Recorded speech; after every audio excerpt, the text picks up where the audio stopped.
បាទសិនជាសួរអ្នកទាំងអស់គ្នាខ្ញុំបាទឈ្មោះសតសមនីអាយុ27ឆ្នាំមកពីសាលា Smart School នៅខេត្តសៀមរាប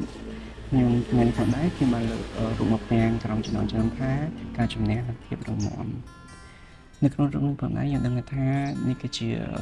រូបគោព្រៃគឺជានិមិត្តរូបចក្របាលនៃប្រទេសកម្ពុជាហើយរូបគោព្រៃផងដែរគឺជាសត្វកម្រ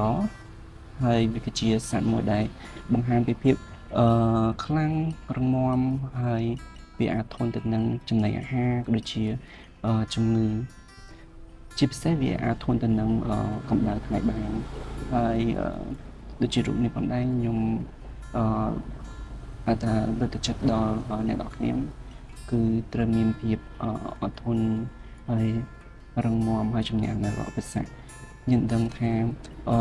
មនុស្សម្នាក់ៗតែងតែមានបញ្ហាតែងតែជួបនៅរឿងជាច្រើនតែចូលមកគឺជាបទពិសោធន៍ដូចជាបញ្ហាផ្លូវមុខដែលយើងត្រូវទៅដោះស្រាយហើយយើងជំនះវាហើយធ្វើឲ្យខ្លួនឯងខ្លាំងរឹងមាំជាមួយវាដោះស្រាយបញ្ហាទាំងអស់ហ្នឹង